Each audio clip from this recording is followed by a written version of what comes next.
Another mailbox story. I posted this as a reply to someone else's mailbox story. I was informed that it should be its own post. So here it is. Edited slightly for clarity. This didn't start out as a quest for vengeance. We just wanted mail delivery to our house. Vengeance came as a byproduct, but it was truly delightful nonetheless. So, mailbox story time. This happened back in 1982. For the record, my folks moved to a very rural area on a gravel road. No one had previously lived here, so it was a battle just getting mail delivery in the first place. My folks went several rounds with the local postmaster. He was somewhat enamored with his own power and very much a rules to the letter kind of guy. Every I must be dotted, every T crossed, and if there's so much as a semicolon out of place you'll have to start all over again. He seemed to have made it his personal mission to make getting mail delivery to a new address as difficult as humanly possible. Ultimately, my folks managed to fill out the paperwork to his satisfaction and he begrudgingly allowed us to put up a box and receive mail delivery at our new home. Dad was extremely careful in the placement of our box and making absolutely certain as was the exact height, precise placement from the road, etc., to avoid annoying our local postmaster any more than we already had. There are, or at least were, very specific rules about rural mailboxes. Dad followed every single one. That first mailbox was perfect. The man who drove the road grader was as annoyed as the local postmaster, as he now had a new driveway to accommodate. We suspect that's why he had it out for our mailbox. After the road grader had demolished 3 of our mailboxes, Dad got pissed. Previously, he'd used the most basic design, just a post in the ground with a box on top. Now, he was motivated. Dad got a hold of a 9-foot-long section of metal pipe. It's 4 inches in diameter, outer measurement, and has 3/4-inch thick walls.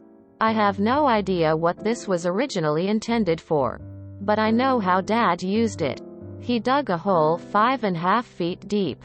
He welded an upside-down tripod shape, think open umbrella, to the bottom of the pole and dropped it into the 6-foot-wide hole.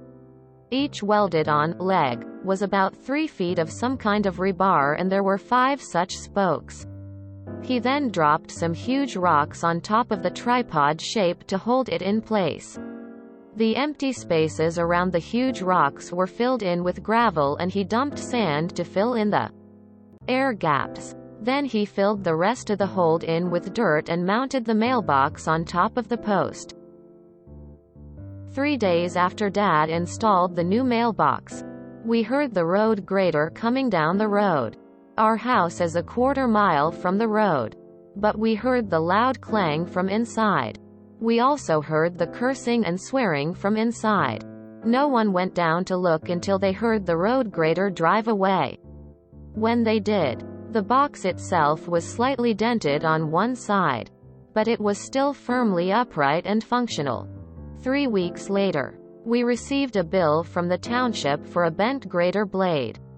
It was accompanied by a letter informing us that we had caused damage to city property because our mailbox was installed incorrectly. It would need to be moved and we were liable for a bill of a couple $1,000s worth of repairs. Here's where it becomes pro-revenge instead of petty. Recall the fact that the local postmaster was annoyed with us over our battle to get mail delivery?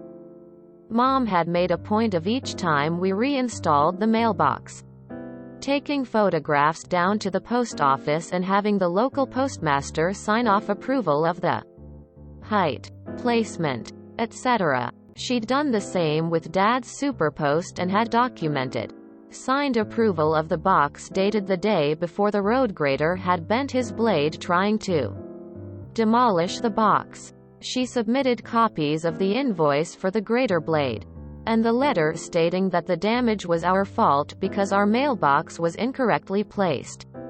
to the post office. She also submitted copies of the official post office approval of the box to the township. The jerk of a postmaster was also quite prideful and became furious that his authority was being called into question by some podunk township. As far as he was concerned, the township wasn't questioning my parents. They were stating that his judgment was wrong. I don't know what went down between the postmaster and the township, but we received a second letter from the post office, reiterating their approval of our mailbox.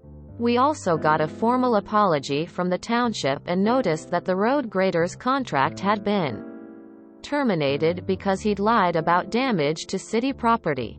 It was worded with a tone that said, "Please don't sue us because a contracted employee damaged your property." For the record, that post Dad installed nearly 40 years ago is still standing. We've replaced the box on top many times. That post, however, has now wrecked 2 cars and a truck in addition to that long ago road grader. Goes to show that while a bureaucrat can make like miserable wielding paperwork, it can also be used to bury them. Document. Document. Document isn't just for our litigious times. Your mom was well ahead of the curve. I genuinely laughed out loud. Great story. Reminds of me an urban folklore I heard a long time ago. A road construction crew kept having all of their barrels knocked over early in the morning by some asshat who drove a beater pickup truck. He would open his door and bloop bloop bloop knock all the barrels over through the zone. After the 3rd or 4th day, the foreman filled one of the barrels with concrete. Along came Mr. Asshat. Right on time. Bloop bloop smash went his door. The barrels didn't get knocked over anymore after that. One of the 2 best mailbox-based revenge stories I've read. Here's the other one. https://reddit.com/r/prorevenge/comments/hillhan/hit-my-mailbox-damage-your-car/fwz8my/ UTM source equals share and UTM medium equals IOSAP and UTM name equals IOSSMF and context equals 3. I am curious as to where this is. I was employed part-time with the township for about 6 months in 1980. In Wisconsin. Here, if the township damages your mailbox, they have to repair it. And they carry insurance for that. In the time I worked for them, I had to help replace 2 mailbox posts. This is so awesome. Oh, this is great. Your dad is awesome. If you enjoyed this video, please check out our playlists full of similar content. Epic Ericast is like doom scrolling for your ears. Please like, share, and subscribe.